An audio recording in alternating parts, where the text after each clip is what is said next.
साधन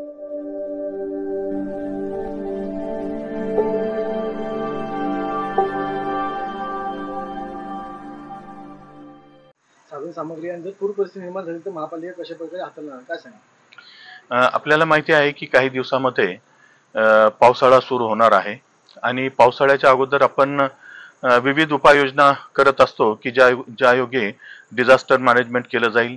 कुठं पूर परिस्थिती तयार झाली किंवा कुठं घरं कोसळले किंवा कुठं काही अजून काही आपत्कालीन परिस्थिती तयार झाली तर त्यासाठी आपण सर्वांनी तयार असणं गरजेचं असतं आणि त्याचाच एक भाग म्हणून आपण हे रेस्क्यू कॅम्प या ठिकाणी ठेवलेला आहे. यामध्ये आपले अग्निशमन विभागाचे जे सर्व अधिकारी वर्ग कर्मचारी वर्ग जे आहे ते उपस्थित असून आपण बघितलं असेल की विविध असे कवायती ते त्यामध्ये करत आहेत. यासाठी आपल्याकडे विविध साहित्य आहे. त्या साहित्याचा वापर कसा करायचा म्हणजे एखादा जर कुणी व्यक्ती एखाद्या घरामध्ये अडकलेले असेल पावसाळी परिस्थितीमध्ये किंवा घर कोसळण्याच्या परिस्थितीमध्ये असेल तर अशा विविध ज्या घटना घडू शकतात त्यावेळेला आपली सर्व यंत्रणा तयार असणं गरजेचं असतं. आपल्या लोकांना ते प्रशिक्षण असणं गरजेचं असतं. आपल्याकडे जे साहित्य आहे त्याचा वापर करणं गरजेचं असतं आणि हा संपूर्ण प्रशिक्षण किंवा सराव जो आहे या ठिकाणी या शिबिरामध्ये या कॅम्पमध्ये केला जात आहे.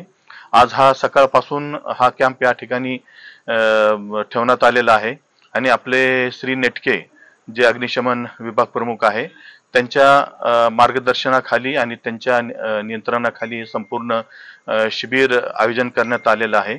आणि आपण बघितलं की हे अशा प्रकारचे शिबिर घेतल्यानंतर यापूर्वी सुद्धा ज्या ज्या आपत्कालीन परिस्थिती आपल्या शहरामध्ये किंवा लगतच्या भागामध्ये निर्माण झालेली आहे ती या अग्निशमनच्या लोकांनी अतिशय कौशल्यपूर्वक पद्धतीने ते हाताळणी केलेली आहे त्याचं आणि त्यासाठी आपण खरं म्हणजे त्यांचं अभिनंदन सुद्धा करणं गरजेचं आहे.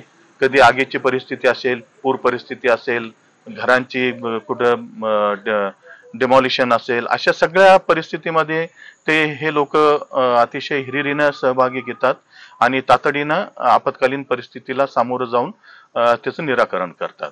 आणि त्यासाठीचा हा शिबिर आहे. त्यासाठी आज आमचे विविध अधिकारी सुद्धा इथं आलेले आहे. वॉर्ड ऑफिसर आहेत किंवा आमचे इतर डिपार्टमेंटचे अधिकारी सुद्धा आहेत. कारण केवळ हे अग्निशमन यंत्रणेचं हे काम नसून सगळ्या यंत्रणेचं हे काम आहे.